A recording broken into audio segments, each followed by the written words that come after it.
NASA's Jet Propulsion Laboratory presents the Von Karman Lecture, a series of talks by scientists and engineers who are exploring our planet, our solar system, and all that lies beyond.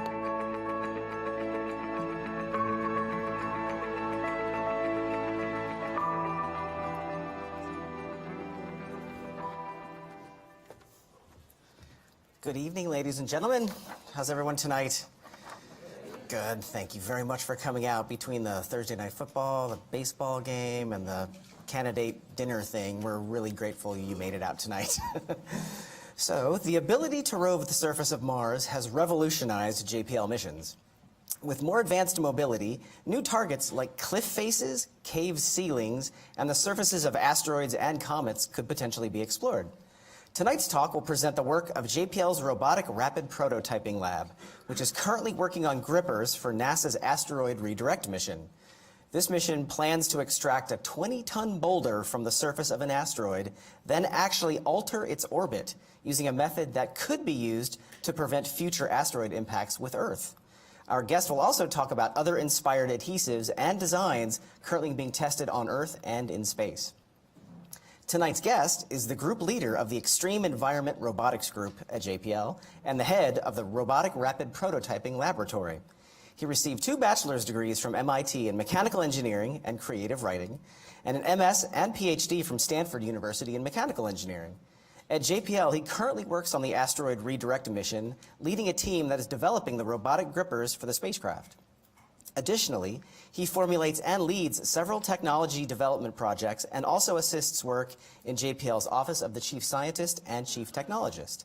He and his work have been featured in The Economist, Time Magazine, and as a Popular Science Top 100 Innovation of the Year, as well as on the Discovery Channel, BBC, and in JPL's own Crazy Engineering on YouTube.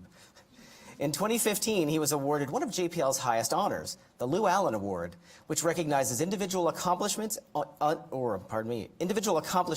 leadership in scientific research or technological innovation by JPL employees during the early years of their professional careers. Ladies and gentlemen, please help me welcome tonight's guest, Dr. Aaron Parnes. Thank you. Hello, everyone. Thank you for coming out. It's my honor, actually, to talk to you tonight about our robotic grippers. Let's see here. So we have 3 basic technologies you'll learn about. On the left is a gecko-inspired adhesive. Geckos use lots of tiny hairs on the surfaces of their feet to stick using van der Waals forces. In the center is physics that we all learned when we were about 5 or 6 years old, walking with wool socks across the carpet to shock our siblings, or rubbing the balloon on our head to get it to stick to the wall. So we're able to harness that for sticking to things in space. And on the right, you see an insect-inspired adhesive method using claws or hooks. This is good for penetrable surfaces like soft rocks or wood, and for rough surfaces that are very sturdy, like volcanic rocks. So the talk is broken up into 4 chapters. We'll start with ARM, the Asteroid redirect mission, and then we'll move actually backwards in time to talk about our rock climbing robots. These have been in development for about 10 or 12 years now. The 3rd chapter is on the gecko-like adhesives, and we'll wrap up with a montage of videos and photos of some of our prototypes in the lab. And I'll try and touch on the iterative design principles we use and the rapid prototyping techniques that enable us to make these robots very fast and very cost-effective.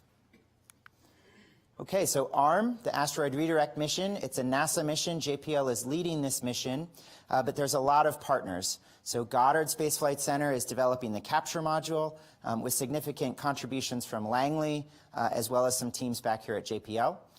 Glenn Research Center is developing a high-power solar electric propulsion system for this mission, and Johnson Space Center is working on a follow-on mission that would send astronauts to the boulder that we're collecting off the surface.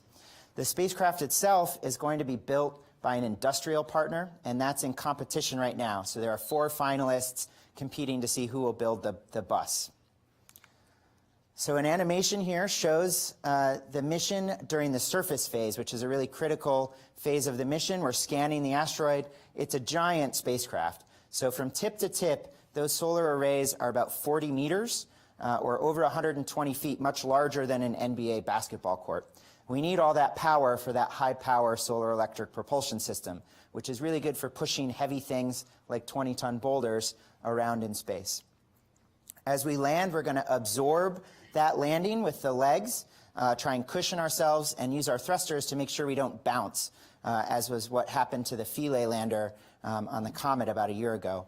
Asteroids are actually notoriously hard to land on. The Japanese also failed in an attempt about 12 years ago with a mission called Hayabusa. So we'll use dexterous robotic arms to place grippers onto the surface of this boulder. And I lead the team that's developing these grippers. First, we'll grab onto the outside of the rock and then use that grip to support a drill that penetrates into the rock about 4 or 5 inches, which creates a really strong anchor point to pull that boulder off the surface. Now, the boulder has a mass of about 20 tons, but on an asteroid, it only weighs 1 or 2 pounds, and that's because the gravitational environment is so low. So we're actually more worried about forces like cohesion between the regolith and the boulder than we are about the weight of that boulder. Once we have it back off the surface, we're going to wrap it up tight so we can bring it back to the Earth-Moon system. We're going to do some other cool things with it before we depart the asteroid. So the high-level goals for ARM, the first one is demonstrate the ability to alter an asteroid's trajectory. So nudge it out of the way if it's coming to hit Earth so it's a near miss instead of a dinosaur-killing kind of event. The second one is to get that boulder, and we're going to put that boulder in orbit around the moon, where it's safe and it doesn't risk any damage to the Earth or any of our assets in Earth orbit, but where it's accessible to astronauts in a follow-on mission, and potentially others as well. You may have heard about some of these companies that have started up recently trying to mine asteroids. We might make that boulder available to them as sort of a practice resource close to home. The third key goal is to demonstrate technologies for NASA's journey to Mars. The journey to Mars is NASA's plan to send humans to the surface of Mars in the late 2030s or 2040s. To do that, we need a few key technologies we don't have today. One of those is the SEP, the ability to push those heavy things around the solar system. This would be habitats, fuel, a rocket to get us back off the surface of Mars, food, water. We want to stage all of that at Mars before we ever send the crew out there. And we need this high-power SEP to get it there. We'll also demonstrate robotics. Any human mission to Mars is going to be a collaboration between robots and astronauts. And so we'll take the first steps in that here. And in the follow-on mission, ARCM, the Asteroid Redirect Crewed mission, we'll be doing EVAs at the boulder, the first time doing astronaut activities beyond low Earth orbit since the days of Apollo. And we would use the Orion spacecraft and the SLS rocket for that. So the first one of those goals always gets the attention, right? We're going to push an asteroid out of the way so it doesn't hit the Earth. So I got some of my jokes from the popular media, and here you can see we've already had our get out of jail free card. The dinosaurs saved the mammals when the first extinction event came along. The other one I like, here are 2 dinosaurs sitting together, and in case you can't read the bottom, one of them is saying, I'm saying now is the time to develop technology to deflect an asteroid. So I couldn't agree more. Now, some of you may have said, I've seen this movie before. What's scary is the interns that we get into our lab, some of them haven't seen this movie and they don't remember it. But we send Bruce Willis, right? If an asteroid is coming to hit the Earth, put a nuclear bomb on the surface and obliterate it, right? And that's one possible method. And if it was coming really fast and we didn't have a lot of time, that might be the method that we chose. But there's actually several other ways that we might deflect that asteroid. And some of them don't require launching a nuclear bomb off the coast of Florida. The method we've selected is a gravity tractor technique. We're not sure if it's the best technique. We don't know. We haven't done this before, right? But but it's the technique we think we can achieve with this mission. And so we collect that boulder, and the combined mass of the spacecraft and the boulder is enough that when we hover in a halo orbit on one side of the asteroid, the gravitational attraction between us and that parent asteroid will slowly tug it over the course of several months and change its orbit. So we're tracking all of the potentially hazardous asteroids that are going to come and hit the Earth. By the way, nothing to worry about for the next 50 to 100 years. But we're tracking them, and so we could send one of these missions out in advance, demonstrate that we've pushed it off course, and then continue to track it to confirm that it is, in fact, no longer a threat.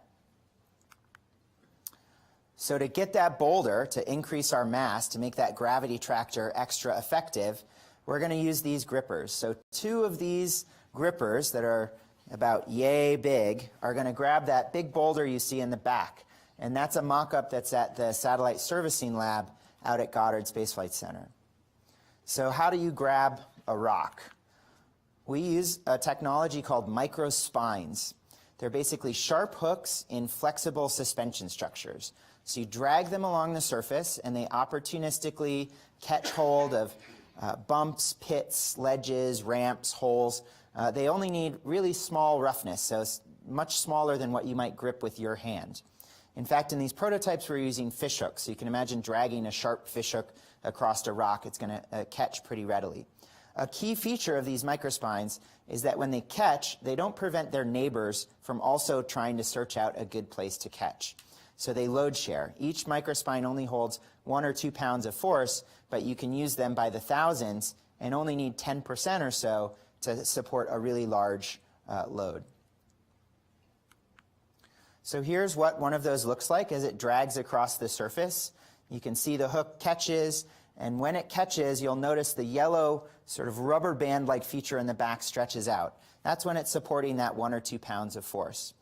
And again, we only need 10% or so of these to catch in order to support the loads we need for the mission.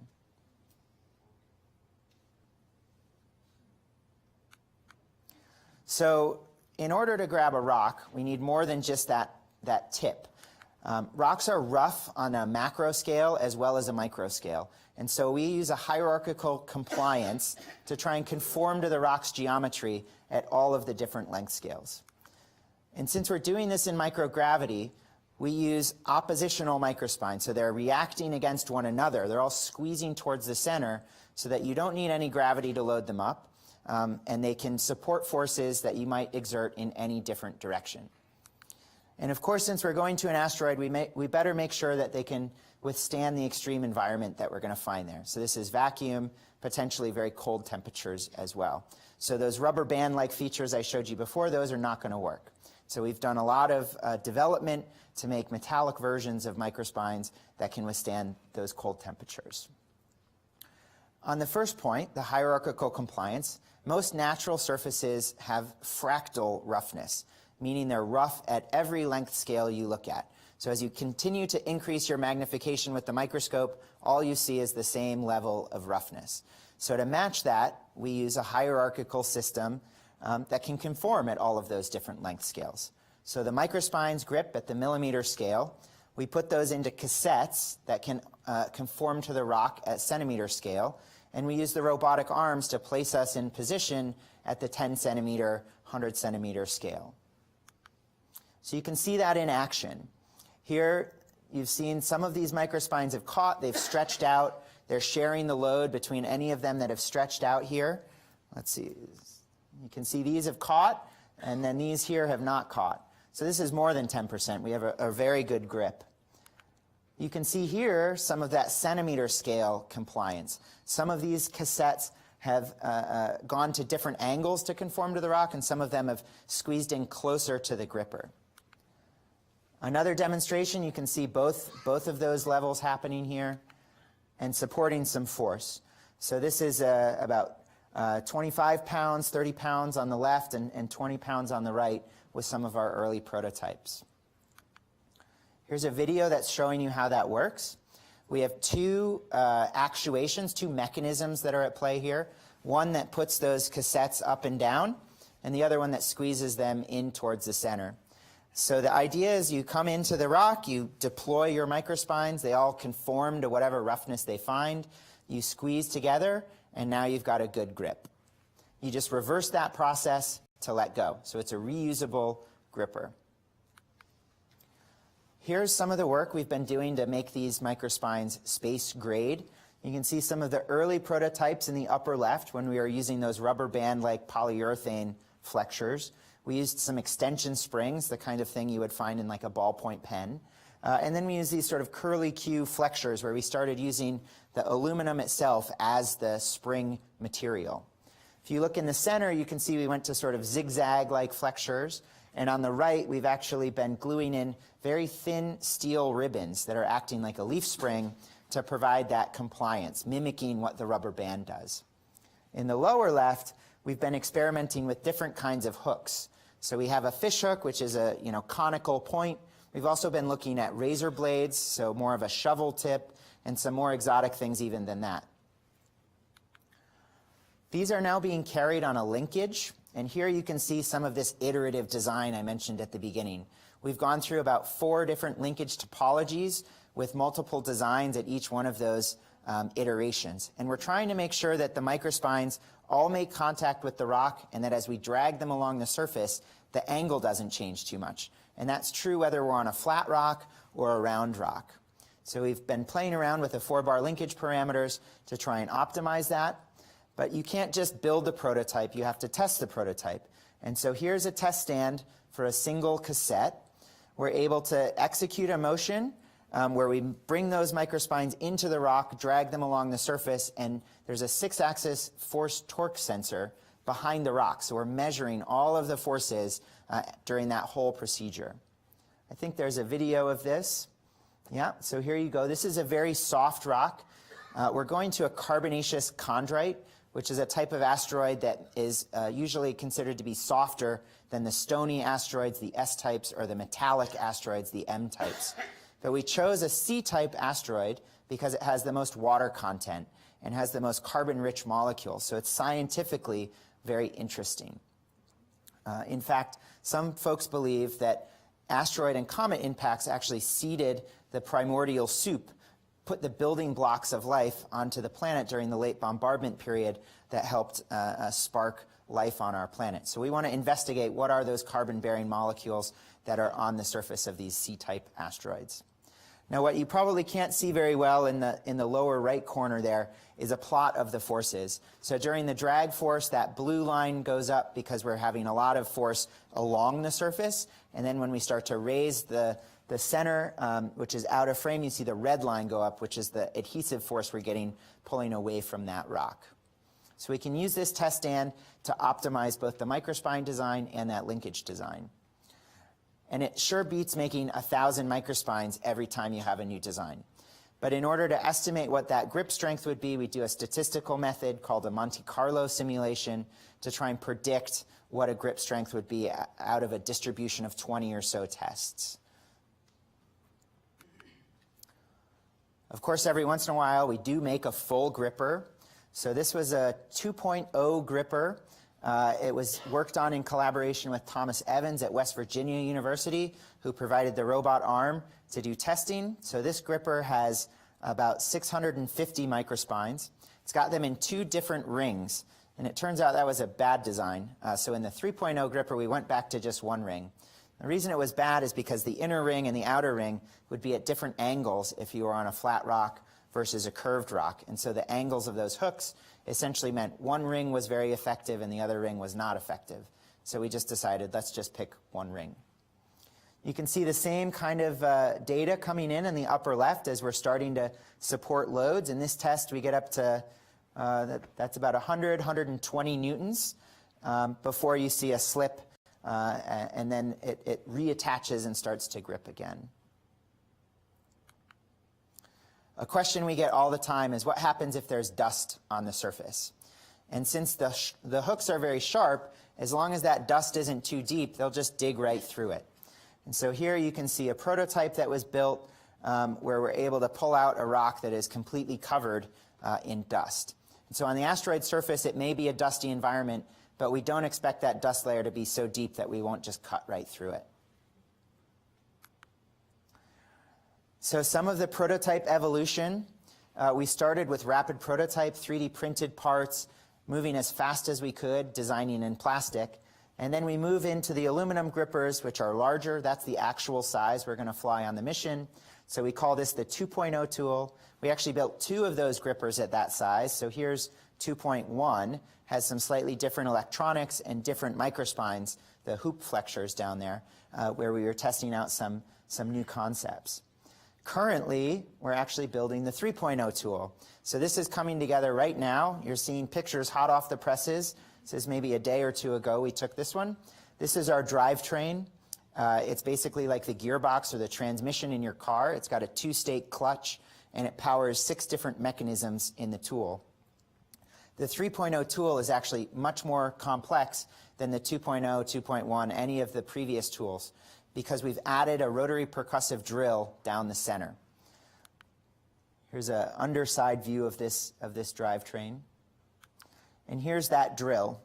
So it's a little hard to make out everything that's going on, but you've got things like your chuck, which is how you connect your drill bit to the drill, a spindle, percussion, so this is a hammer drill, an anchor deployment, I'll talk about that in a little bit, and a feed mechanism. And we're lucky because at JPL there's been a lot of development work already on how to drill in outer space. So Curiosity, of course, has a drill, a rotary percussive drill, and the Mars 2020 mission, which is a bit ahead of us in the development timeline, has also got a drill. So we've tried to leverage all of the lessons that they've learned and all of the design experience they have, incorporating those things into our drill. Here's the tool in its current state as it's getting assembled. So it's only the drill and the drivetrain right now. The gripper is still getting put together. But that drivetrain is really complicated because we've made a choice not to fly motors inside our tool, but instead to use the motors that are in the robotic arm to drive our tool mechanically. So there's a tool drive output at the end of the robotic arm, and we're using those outputs to power our mechanisms. Trouble is there's 3 outputs on the robotic arm, 2 rotary and 1 linear, and we have 6 mechanisms on our tool that we need to operate, but we don't have to operate them all at the same time. So we use a clutch. Same way you don't drive your car with all the gears running simultaneously. We index between whether we're gripping or drilling or anchoring. So this ended up being pretty complex, but what I think is some pretty beautiful hardware. I'm a mechanical engineer though, so I like all these kinds of pictures. Now, with that drill, our operations get a little bit more complex as well. So we allow the robotic arm to bring us into contact with the surface and align us, make sure our drill bit's facing orthogonally to the rock wherever we are. Then we deploy the gripper. We bring those cassettes down onto the rock and then squeeze them in to establish a grip with all of the microspines. Once we've got that grip, we're able to drill. The gripper is basically there to react the forces and torques of drilling in microgravity.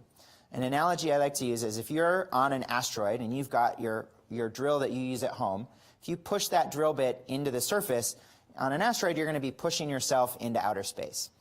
And if you pull the trigger on that drill to start drilling, it gets worse because you're going to start spinning around the drill bit instead of the drill bit spinning in the borehole. So we use a microspine gripper to react those loads and make sure that the drill goes into the rock and make sure it spins and the robot and the spacecraft don't spin.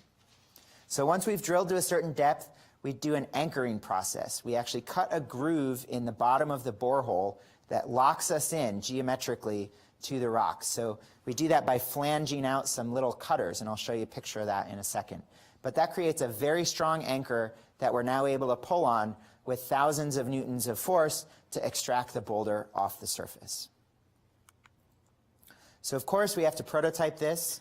So we've put a drill down the center of our 1.0 grippers, and because we were prototyping, we used the best, quickest, dirtiest drill we could find, which was at Home Depot. It was a Bosch rotary percussive drill. We chopped it up, put the innards into our own motor, and then had a prototype working where we were practicing drilling into rock, I think within about 1 summer.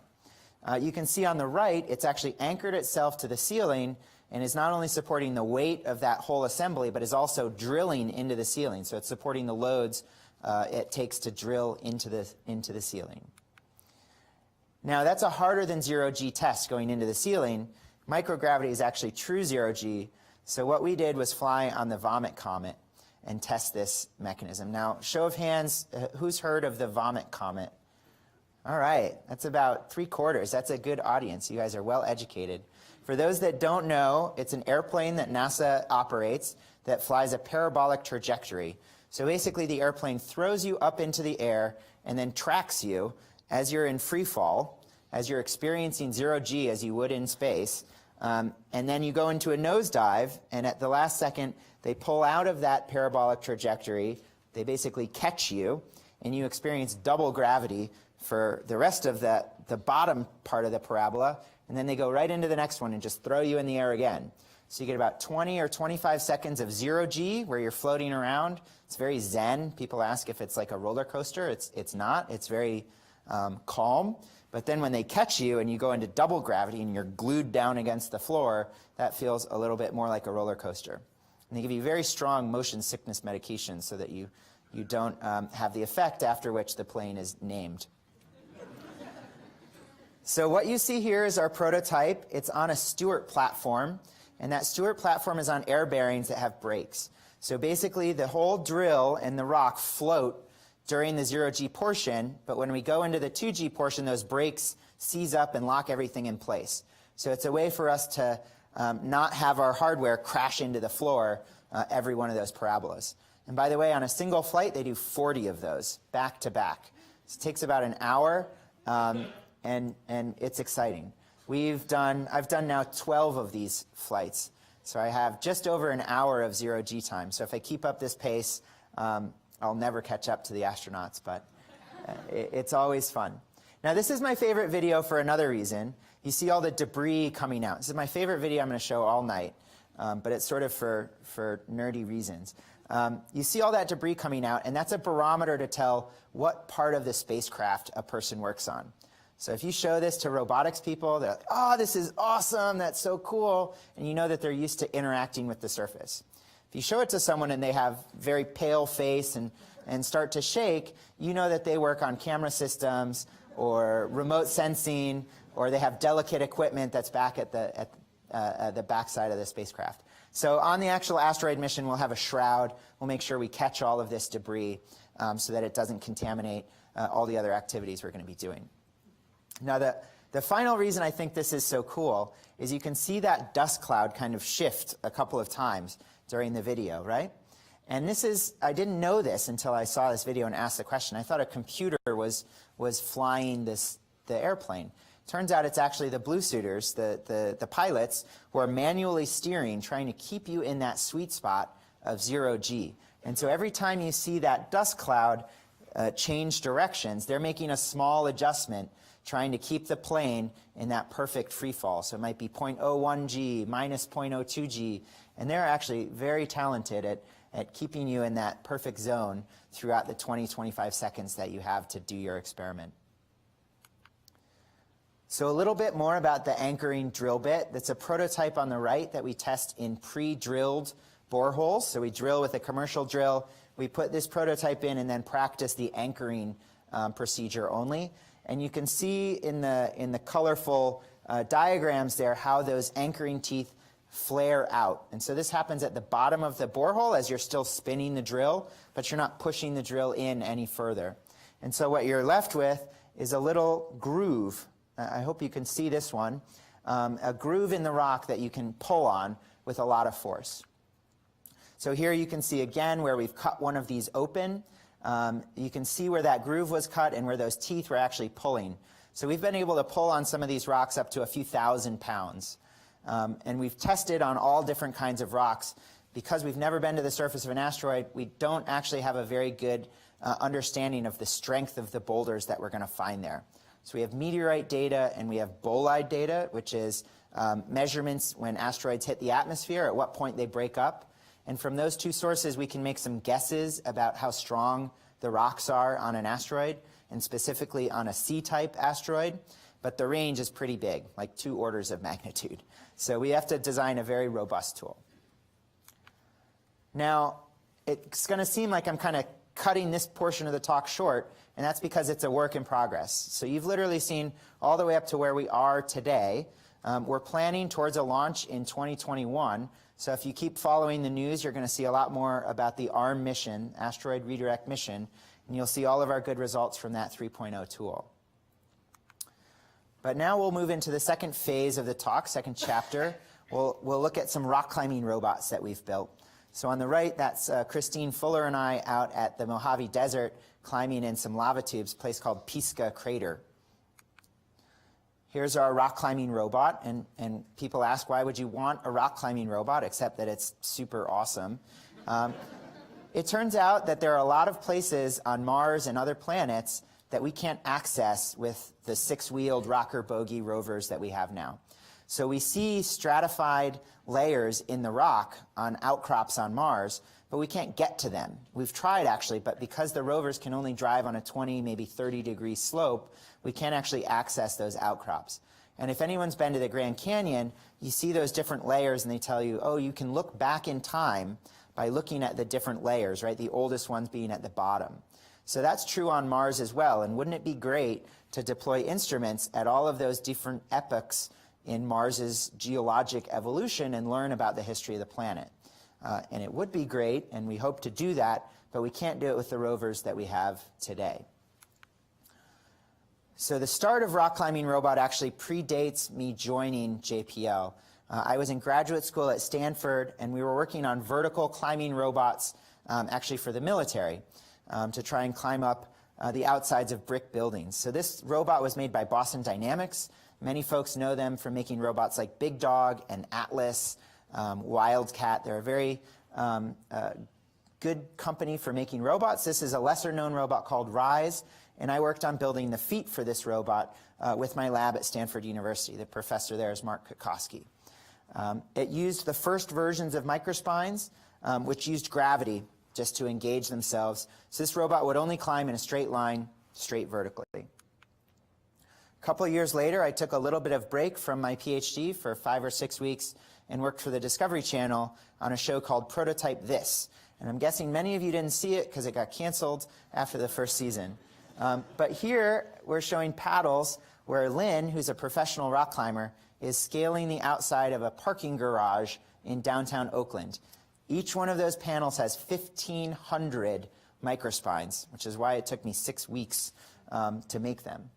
And I was very excited. This was the first time we had taken them out and tried them, and so a huge relief, a younger, skinnier, very happy version of me there in the red shirt. So I mentioned these innovations before. When I came to JPL, the question was, how can we use these climbing robot technologies for NASA applications? So on Mars, it's not a brick wall, it's a cliff face, right? So the same 3 things I mentioned. Conform to the roughness, opposing microspines so you can resist forces in any direction, and make them out of space-grade materials. And so that's what we did. You can see us testing, pulling these in different angles because we've got that opposed gripper. Again, notice this doesn't look like the ones I've showed you before. We go through iteration after iteration. We make tons of prototypes. We have a big wall full of dead prototypes that's fun to look at if you ever get to take a tour. Here you can see testing again at different angles. And we tested on all different kinds of rocks. You'll notice the bottom line there says limited performance on granular materials. These are things like pebbles, sand, regolith, powder, that sort of thing. And I'll tell you a secret. In an academic paper or in a talk like this, if you see something that says limited performance, that means 0. So this is really a technology for consolidated rock, right? If you want to grip the sand dune or the regolith field on the asteroid or the comet, you need a different kind of gripper. You might use the same kind of robot. You might use the same autonomy and the same perception system, but you're going to want like a beach umbrella kind of gripper, something that's meant for sand or these unconsolidated materials. So a cool spin-off we got to do, because we're able to make these grippers pretty quickly, is we made a hand-actuated version of the gripper that would function in salt water. So this is a neutral buoyancy test bed that the astronauts use to practice mocking up their missions. Buzz Aldrin, way back in the Apollo day, realized that if you wanted to practice zero gravity for a long time, one way is on the Vomit Comet, but another way is in a scuba suit, where you can make yourself neutrally buoyant, which is actually a pretty good simulation for what it's like to be in zero gravity. And so here they're using microspine grippers to anchor themselves to the floor, which is a simulated surface of Phobos. Phobos is one of the moons of Mars. And then they're doing other operations, other samples. The moons at Mars are way, way smaller than the moons of Earth. So they're actually microgravity environments like an asteroid or a comet.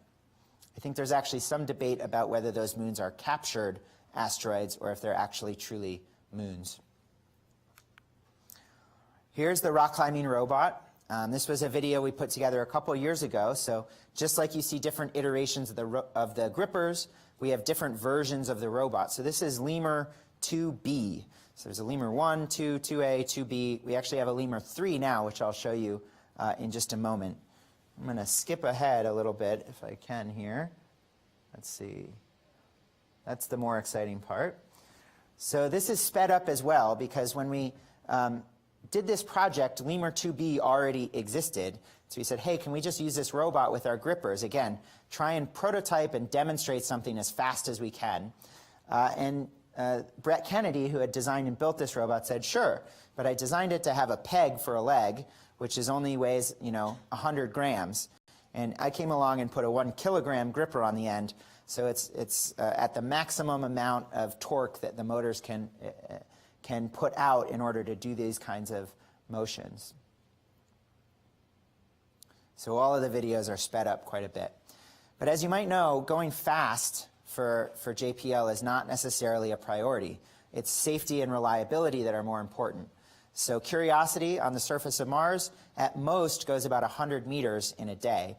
So if you had a rock climbing robot that might be able to go 2 or 3 meters in a day, over the course of a year or 2 years, you're actually going to cover that cliff face from top to bottom.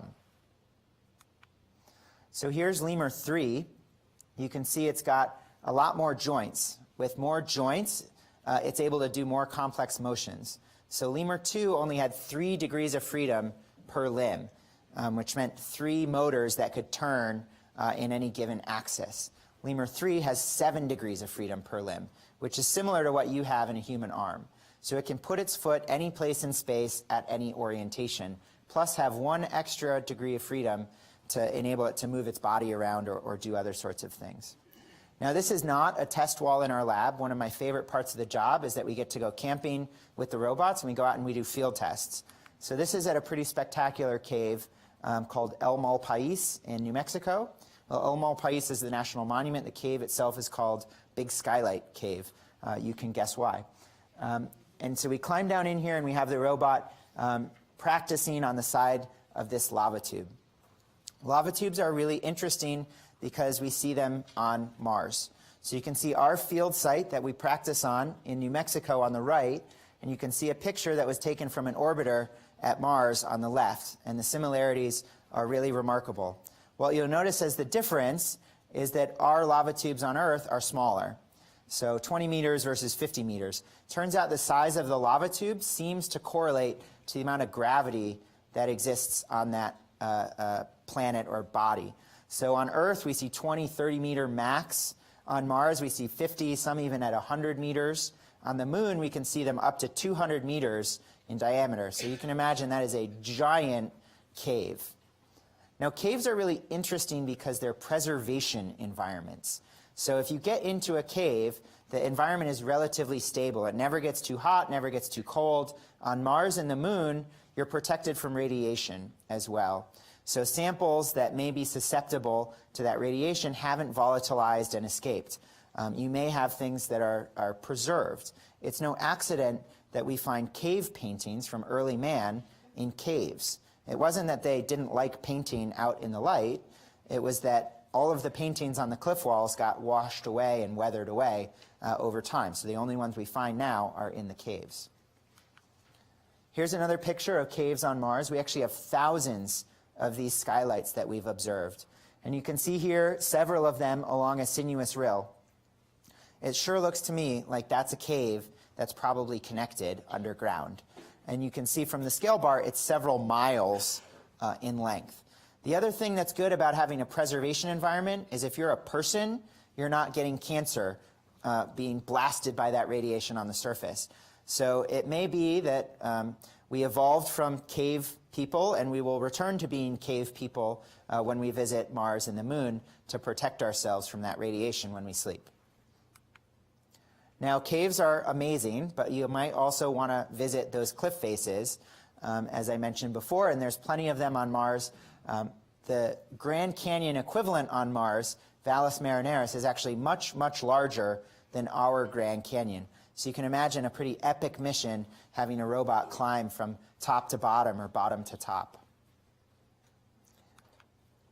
And just to emphasize the point, I don't know how many people have seen these photos. They were published by Curiosity and the Mars Science Laboratory team just a few weeks ago.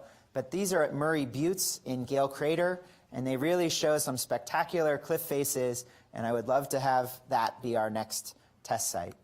And just to emphasize, the cameras that they have now on these missions are incredible. The detail we see, the layering that you see, there's so much to explore beyond what's on the floor. So rock climbing robots are good for cliff faces and for caves. They may also be good for microgravity. So moving in microgravity is more of a climbing problem than a walking problem. If you let go in microgravity, you fall off, right? So Itokawa, which is the asteroid that the Japanese visited, it's about 500 meters across, the long part of that potato, and it has the equivalent of 0.0003% of Earth's gravity. And that's pointing sort of in weird directions as well, because that's not a perfectly spherical body. So if you jumped off the surface of Itokawa, no doubt you end up in outer space, never to come back. Right? If you drop a baseball on the surface, it takes many minutes for it to fall down and hit the ground. So keeping yourself anchored to the surface is a good idea. Now, these bodies are littered with boulders and other kinds of terrain that we might want to crawl around on. As I mentioned, the microspines are good for consolidated rock. We might have that auger or that beach umbrella for the weaker granular materials. The picture on the right was taken by the Rosetta mission. That's Comet 67P. I always say CG, that name is tremendously long. And these are incredible pictures, but wouldn't you like to have a rover on that body the same way we have a rover on Mars? If you did, you might start at one lobe and traverse across the neck and onto the other lobe. There's a hypothesis that 67P might have been two comets that got fused together. We don't have a great way of testing that because there's redistribution of the granular materials on the surface. So if that fusion happened, it's kind of been obscured by now. But if we could drill, if we could get under the surface, we could learn all kinds of secrets about the history of that comet. So you can see places I've marked with red X's as example locations in different geographical units that we might try and drill. Here's just a closer in picture example pathways that we might take. And I'll wrap up with our beautiful artist concept of what a rover mission on the surface of an asteroid or comet would look like. I was told, though, actually, if the Earth is this big in the picture, it's a bad day for the Earth, right? We might need that asteroid deflection technology. But it makes for a good picture. OK, so chapter 3 is gecko-like adhesives. Gecko adhesives are very different than the claw-based approaches I've been talking about. You'll sometimes hear me refer to them as on-off adhesives, because one of the most remarkable properties is a gecko can turn the stickiness of its foot on and off depending on which way it's pulling on it. So imagine having duct tape that you could switch whether it's sticky or not sticky.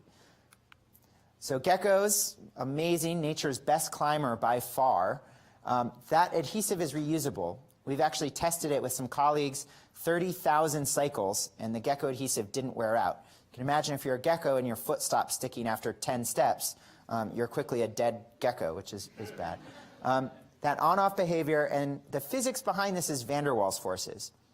And if you remember your high school physics, van der Waals forces are the temporary and weak interactions that you get between two electron clouds. So you bring neutral atoms very close together. Those electrons are flying around all over the place. They don't stay in one spot. So at any given minute, if you slice the atom in half, few more electrons may be on one side than on the other. And if those atoms are really close together, they're going to induce a matching polarity in the electron clouds that are close by. So you get this net attractive force called van der Waals forces. Way weaker than electromagnetic forces, way weaker than if the atom is missing an electron and the other one has an extra electron and you've got a covalent bond or something like that. But the gecko can use those forces because of all the tiny hairs it has on its feet. Now some great videos of geckos here. One toe supporting its entire body weight. So it's really sticky. And that's on glass, by the way.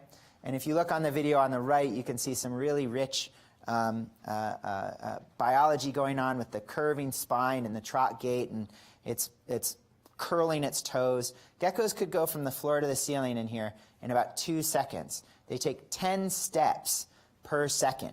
Now imagine trying to peel duct tape and put it back on the surface 10 times in 1 second.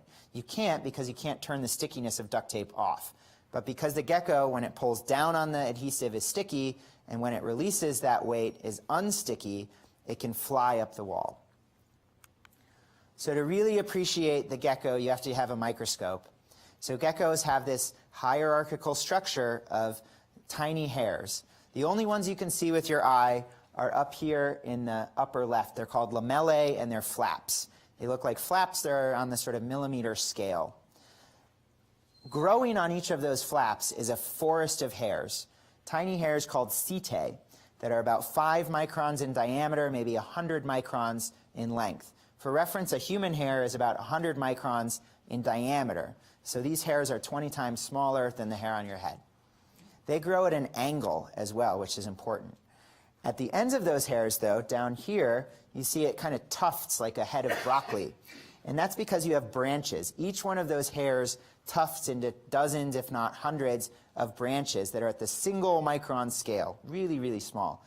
And those branches terminate in spatulae, which are only tens of nanometers thick and 100, 200 nanometers across. And they kind of look like a spatula, although that's a coincidence with the name. Those are what makes contact with the surface and what uses those van der Waals forces to stick. So the genius of the gecko system is that it has this intricate suspension structure behind those spatulae that help it conform to the surface and load share without pushing the animal back off the wall.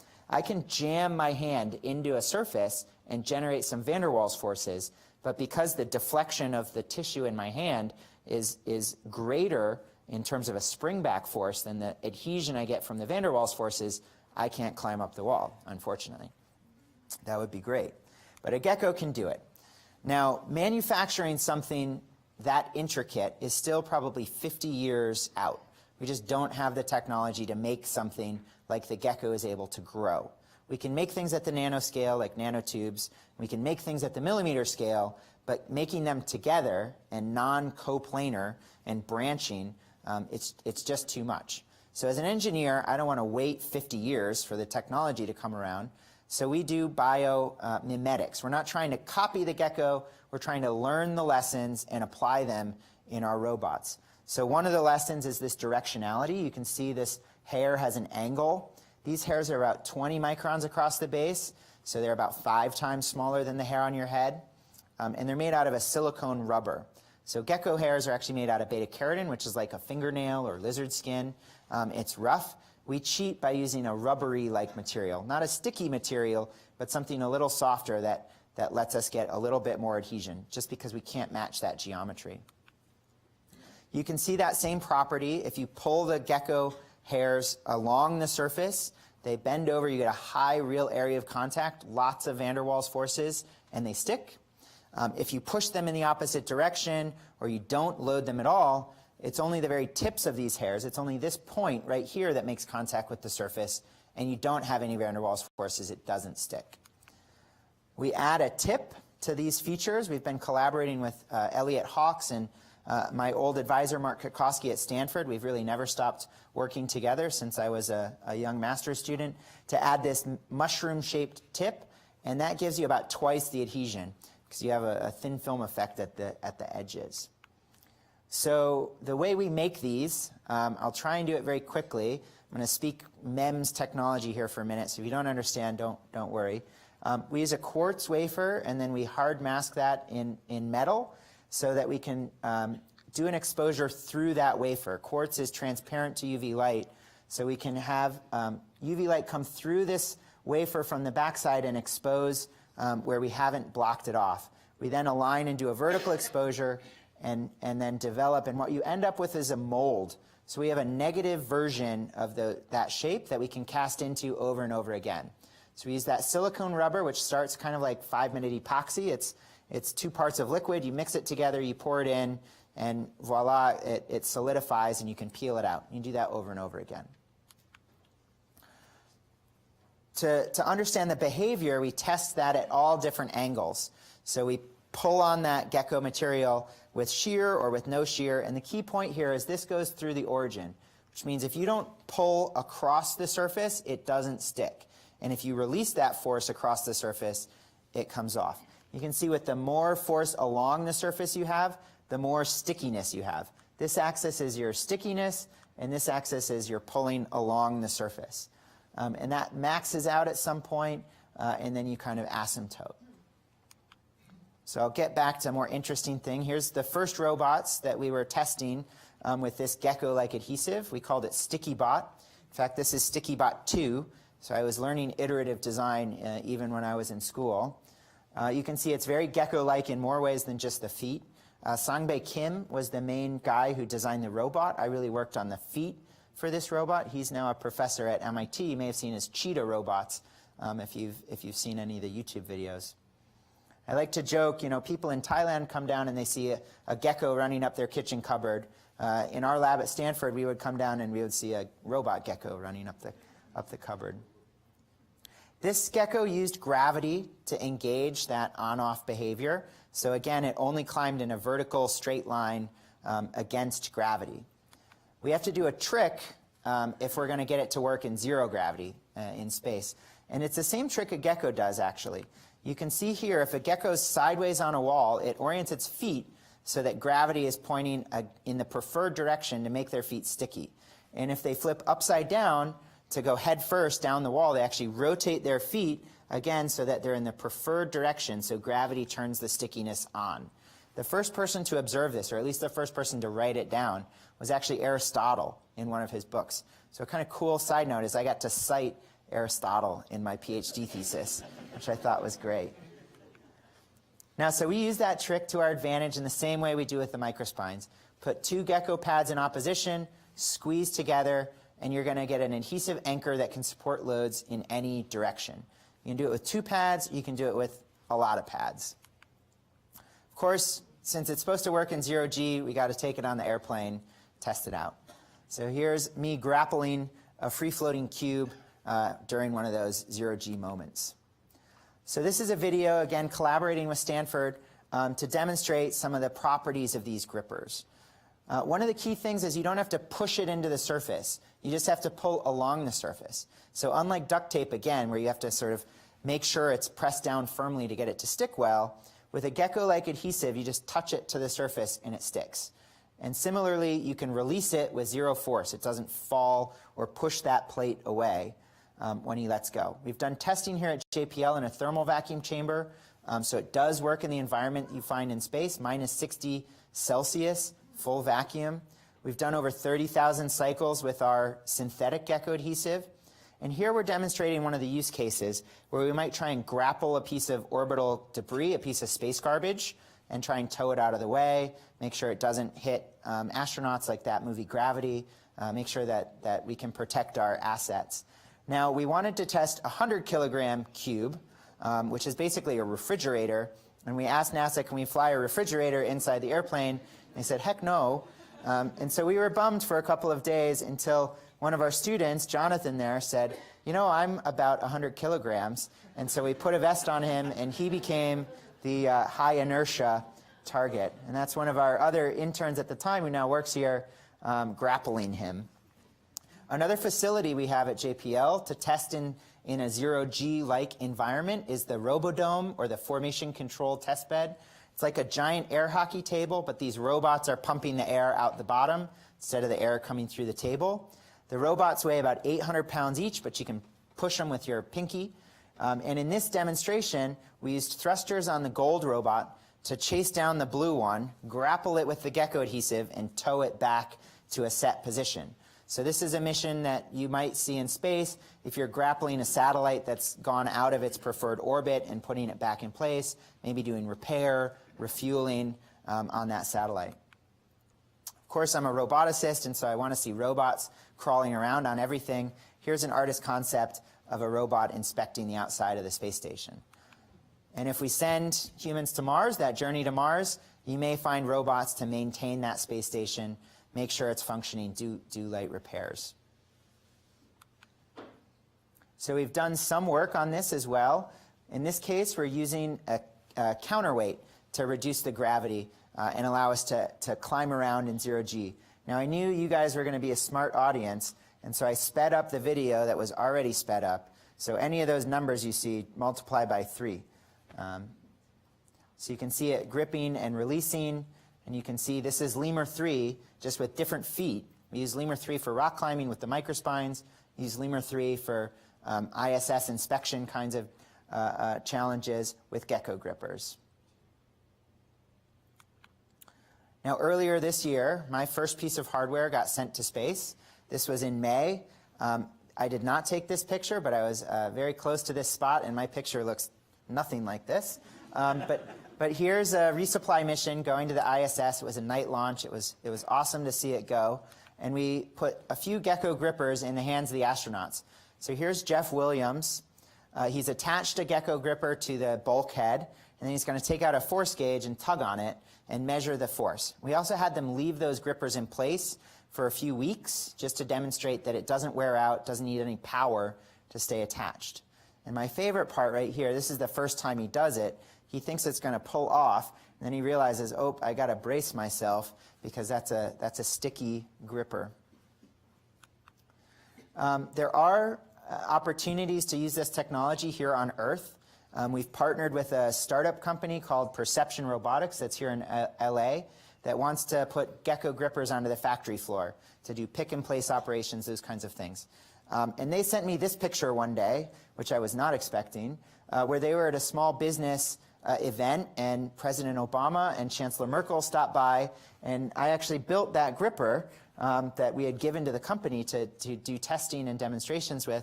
So they sent me this picture, and I said, holy cow. So we're on to the 4th chapter, and we're going to do a rapid-fire kind of whirlwind through some of the early stage prototypes we have in the lab. So we've put some of these adhesive technologies onto wheeled robots. We're trying to miniaturize robots, get them as small as possible. So you can see here the microspines climbing up rough surfaces. And you'll notice there's no safety line. We try and make these sort of crash-proof so that they can survive if they are to fall off or if we intentionally drive them off. This was especially fulfilling because we eat lunch right next to these stairs.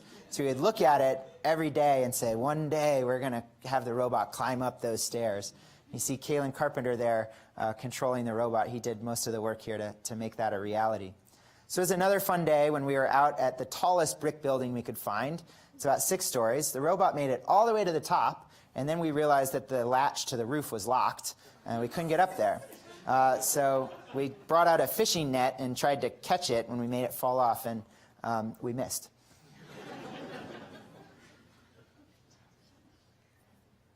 So one story kind of falls. We can survive. That 6th story was a little tough. But here you can see some of our impact testing. The robot keeps going. Now it's the same robot, but here it's got a different kind of wheel. These are the electrostatic wheels that I mentioned at the very beginning. So they operate at a very high voltage, about 5,000 volts, but they are only creating a charge differential. So they're not powering anything. They're just keeping the charge between the pad and the surface. The reason the balloon falls off the wall after a while is because that charge differential bleeds off into the air. So you hook up a circuit to the balloon after you rub it on your head. It'll stay up there as long as your battery, has power. So the electrostatic adhesives, we're partnering with Matt Spenko at Illinois Institute of Technology. And these are used, electrodes that are sort of interstitial like this, powered at that very high voltage. I put one equation in the entire talk because I felt like you have to have one equation. But it's a really easy one. So it says the force you get from this is a product of the polarizability of the material, how easy it is to create an electric field in it. So metals are really high, clay and things are really low, and the strength of your electric field. Of course, we got a new robot. We got to test it in the zero-G airplane. So here we're showing the first demonstrations of zero-G mobility, I think, ever. I think this is the first robot that's ever climbed around in zero-G. We have had some free flyers that are sort of hovering and fly around. This is the first crawler that I know of. So here's a spare solar panel. This was actually an extra from a satellite that went up to GEO. The slide before was mylar, which is a common thermal blanket material. So the outsides of spacecraft are covered in these kinds of things. Here Christine is grappling a 1 meter cylinder. We chose 1 meter and aluminum because that's the materials of the Thor booster. So back in the 60s and 70s, we weren't so concerned about all the garbage that we put up in space, and there's hundreds of boosters that are about that diameter. So we're demonstrating the ability to grapple one of those. And it wouldn't be cost effective to do that with all of them, but if one of them's coming to hit a very high value asset, like the International Space Station, it'd be great to protect yourself from that. Here's an inchworm style version using gecko-like materials. It's a lot slower, so it was only taking one step each parabola. And then we're having some fun at the end testing out the robot on these curved surfaces. So we've also done some rapid prototyping with a volcano bot. This is Carolyn Parchetta. She's bold and I'm terrified when we're here. This is in Hawaii. She came to our lab and wanted to image underground conduits for fissure-style eruptions. Now, Carolyn is a volcanologist. She has her doctorate in geology and volcanology, but she came to our lab and asked us to build a robot with her to image these underground vents.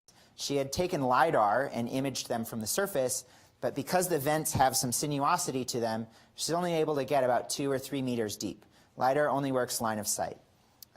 So I love this robot because it's really a great example of the methodology we try and embrace in the lab. We used 3D printers, motors we already had on the shelf, Arduino microcontrollers that we already had code for. We basically duct taped a robot together as fast as we could, and she and I were out in the field in Hawaii about 4 months later testing that robot with an Xbox Kinect as the sensor, right? Off-the-shelf system to map that underground conduit. And she had spent her PhD studying these same fissures and had gotten that LiDAR data.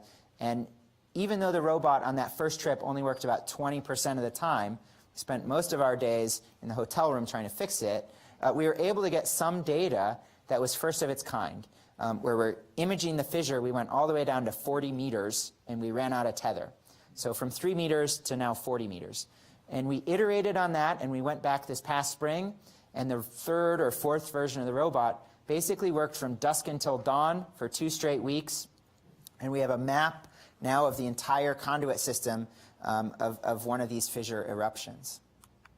So if you look at that data that you get back, it's generally point cloud data. We're interested in this for some of our rock climbing robots as well. This is the kind of thing you get back. And we're interested in ways to visualize that data besides just showing it on a computer screen. So we may try and integrate it into some of those virtual reality goggles so you could actually have a scientist be inside that fissure where they would never fit. These fissures are only about 20 to 30 centimeters wide. One more video here. We're showing a quad rotor that's able to land on the side of a building. We use a quad rotor because we have an atmosphere here. If you're in space, you might have a propulsive robot like the Spheres robot. We're making a new version of that called Asteroid up at Ames Research Center. You could use a gripper like this to attach yourself to dock to the space station or a satellite, hang out for a while, save your propellant, and then take off again. And I think this is my last set of slides here. I just want to voice how fun a job this is, what a toy shop we seem to have. I know My garage at home will never be as full as my lab is here with equipment. So we've gotten a lot of support from our section as well as the JPL leadership to make these things happen. So this is where we spend a lot of our time. We also spend a lot of time here in the machine shop.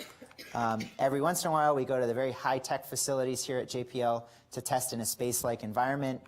And as you know, on the good days, I get to have a little fun inside the zero-G airplane or have a lot of fun out in the field with the robots.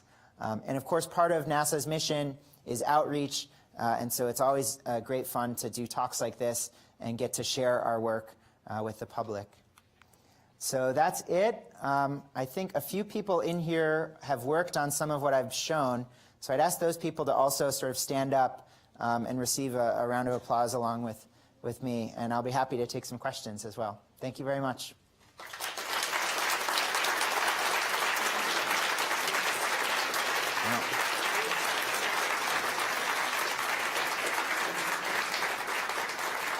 It appears my team is either too shy or they didn't want to come tonight. Yeah, so for questions, if we can have you go to the microphone in the middle there, just so folks online can hear the question as well. I was just wondering if the hooks wear out, get blunt, become less effective over time. That's an excellent question. The hooks do wear out over time. For the asteroid redirect mission, we only have to grip the boulder once, or if we fail, we have the ability to try 2 more attempts. So they don't really wear out over that length of time. The way they wear out, though, is if you yank them off the surface. So they only really wear quickly in a failure case.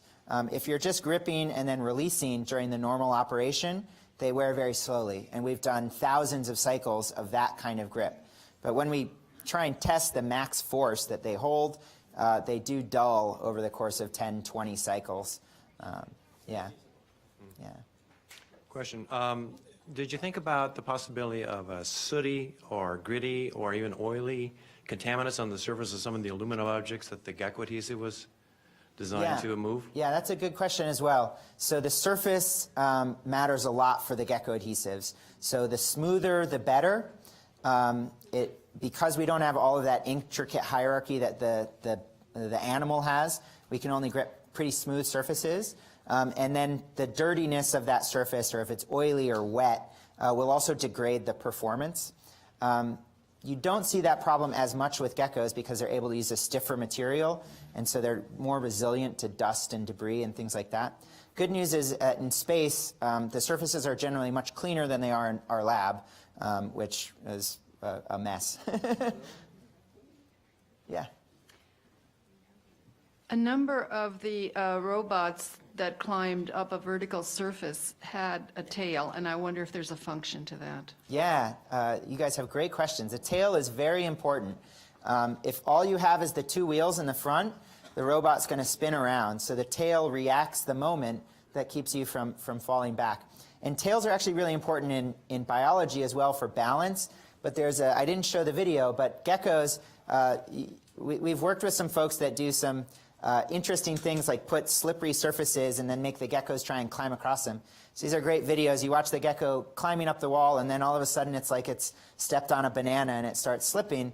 And what they do at that point is they actually push their tail as hard as they can into the wall. So they're falling backwards, and they use the tail as a self-righting mechanism to regain their grip.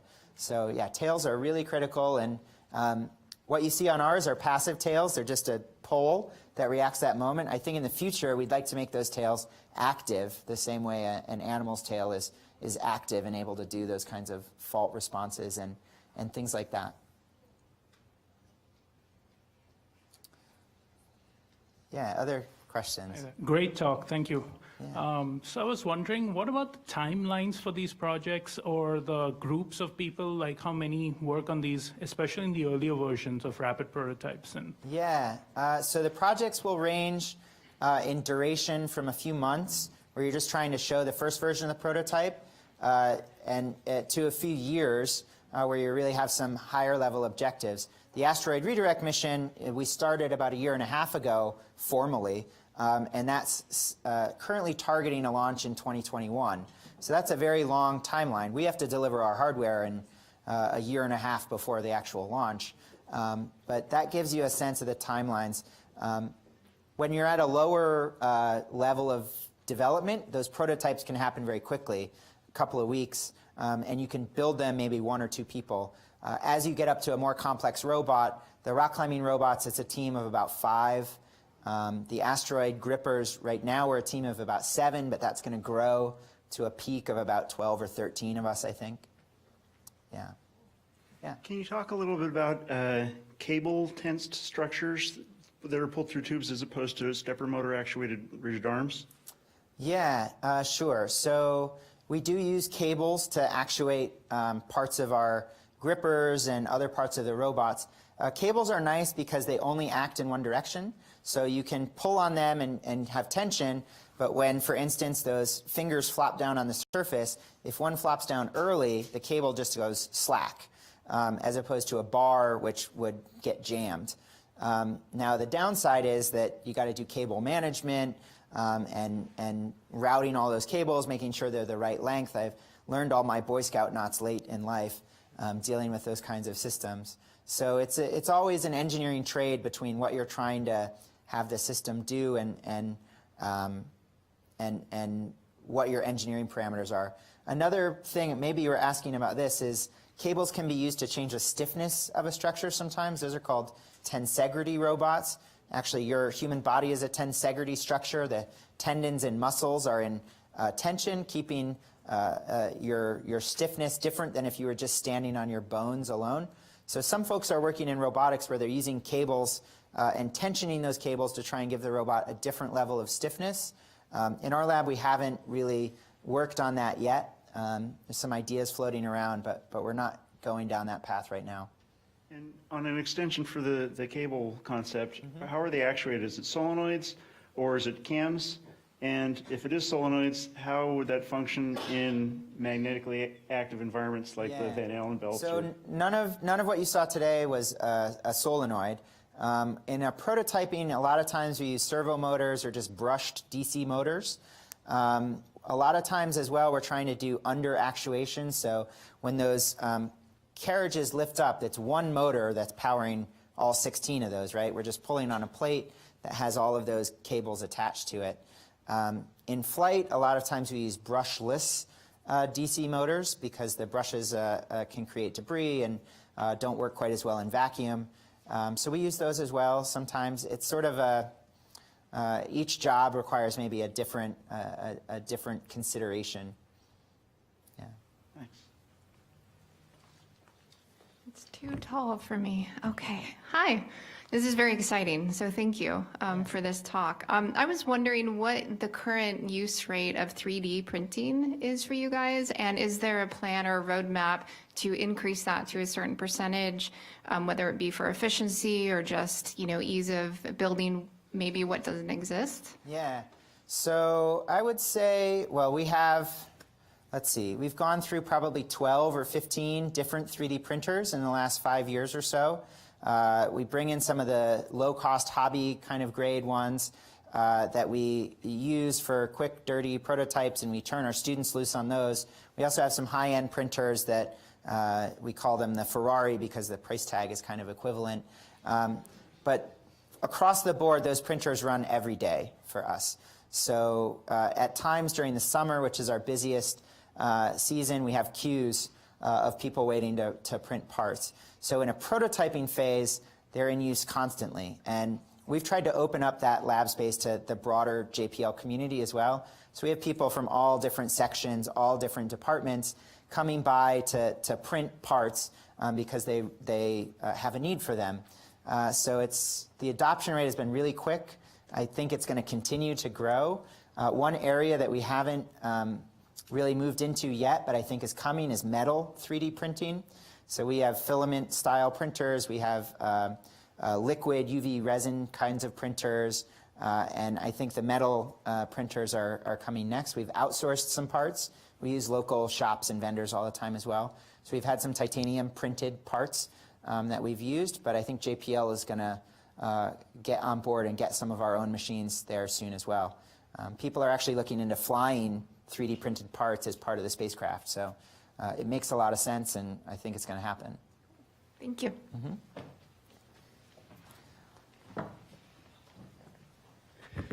It looked like a number of your robots were autonomous. There weren't any cables attached or anything. Could you talk briefly about what kind of controllers they have on board to have direction and move the limbs and all of that? Yeah, so autonomy is an interesting thing. We don't think of autonomy as on or off. We think of it as a slider between fully teleoperated and fully autonomous. And so on some of the robots, that slider is kind of in the middle. If you're climbing up a wall and you're trying to steer looking at a camera, turns out the wall looks the same whether you're 15 degrees to the left or 15 degrees to the right. So what we do is we augment the user by steering to match the gravity vector, right? So this is sort of autonomy, but it's also still being controlled by an operator. On the further side, for the rock climbing robots, we are trying to make that much more autonomous, where we give it waypoints that are maybe a few meters ahead of where it is, and it decides how to move its limbs and where the good places to grip are. Turns out that a person trying to sort of joystick a 7-degree of freedom limb is actually not very good. It's too complex for you to work out in your head which motor has to move at which time, and you don't have enough buttons on the controller to do it anyways. And so we try and use a lot more autonomy, move that slider closer to a fully autonomous state for some of the rock climbing robots. And what do you use on board for a processing, something like an Arduino? So the rock climbing robot right now has 2 brains, if you will. It's got a low brain that's a PC 104 stack. So it's a bunch of cards. It's actually pretty old electronics technology. And then it has an Intel Nuke, which is a much more powerful computer that's doing the higher level computer vision work and the trajectory generation. And then those two have to talk to each other. So the lower brain handles, make the motor spin, and that Intel computer handles the where do I put my foot and how do I move all of my joints. Thank you. Sure. Hi. Hello. So I have a questions about the adhesive gecko robots. Sure. So you guys are planning to deploy that on a mission to Mars, right? So my question is that the weathers on Mars are much harsher than it is here on Earth. So have you guys thought about something like how to tackle that when it hit a storm or something like that? Yeah, so the environment on Mars is obviously very extreme. It's funny that our group name is Extreme Environment Robotics. You might think that the entire lab is really doing extreme environment robotics. So it's a consideration. In the prototyping phase, we haven't really been too concerned about the thermal environment or protecting ourselves from dust and debris. But as that robot matures, we would bring in all of those folks from JPL who are really expert at managing the cold temperatures and the hot temperatures and managing the dust storms and some of those sorts of things. And I don't think there's any critical limitations for the rock climbing robots to operate on the surface of Mars. The gecko adhesives are really tailored more to smooth surfaces. So we wouldn't use those on Mars. We'd use the gecko adhesives in orbit to grapple satellites and operate maybe on the sort of carrier ship that would go back and forth between Mars and Earth, but not actually on the surface where it's dirty and rough. All right, Yeah. thank you. You're welcome.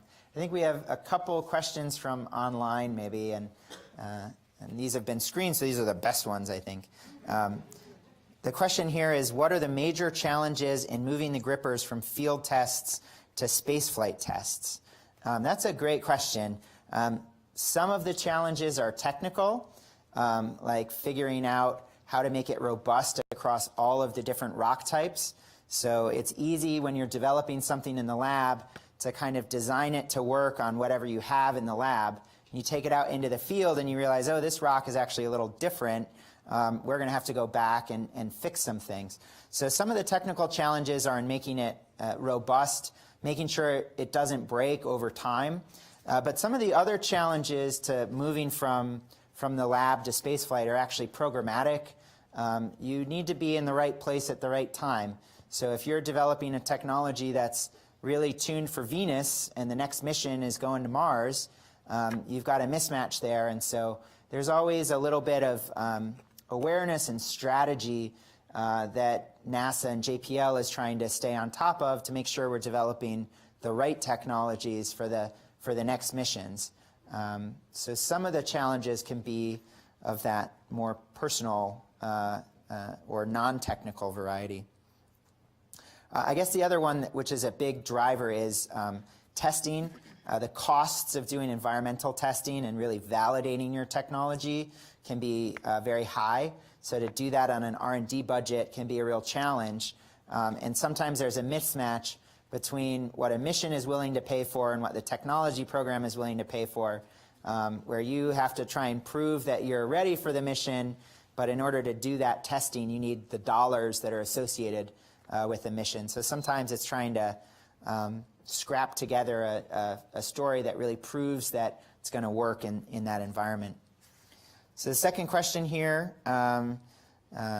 is, are AI and machine learning technologies in use here, and if so, how? So the answer, AI and machine learning, they're definitely in use here at JPL. In the robots I showed you here today, we're not really doing much machine learning or AI. The one exception to that is we're trying to train the rock climbing robot on what is a good place to grip. And so we've just started collecting lots and lots of 3D models of different rock faces, and we're by hand highlighting these are good places to grip, these are bad places to grip. And then we're going to feed that into a program that will learn, hopefully from those examples, where those good places to grip are. That's work that's just getting underway now. But there's a lot more complex machine learning and AI that's happening in other projects at JPL. So I'd encourage you to go to the JPL Robotics website, and there's lots of videos of some other robots that really emphasize those technologies. So that's it, and I'll stick around up front if people have. Well, we'll take one more question, I guess. Thank you. Go ahead. I appreciate it. On the ARM project, when you bring the boulder off the comet and you bring it to the moon and put it in orbit around the moon, Yeah. You said that you were going to let companies possibly go up there and practice mining and that sort of thing. Mm-hmm. Is that something that we'd be able to see through a telescope? I know you said it's as big as a SUV possibly, Yeah. In orbit around the moon, and I was just wondering if that would be like something we'd be able to see, and how big is the orbit and how long would it take to go around? Yeah. So after we pull the boulder from the asteroid, we'll put it in what's called a retrograde orbit around the moon. So it's very stable, and it'll be up there for hundreds of years. Now, I don't think it'll be large enough to see with most telescopes. I think you might be able to see a point source that, yeah, there's a signal, or certainly we're going to be talking to the spacecraft, but I don't think optically you're probably going to be able to see that. But that's my 90% confidence answer. I'm not for sure on that. Yeah, yeah. But you'll get great videos when the crew come and dock with that spacecraft in the boulder, and we'll probably see all of that happening in near real time down here on Earth. So that'll be very exciting. Thank you again for coming. It was my pleasure.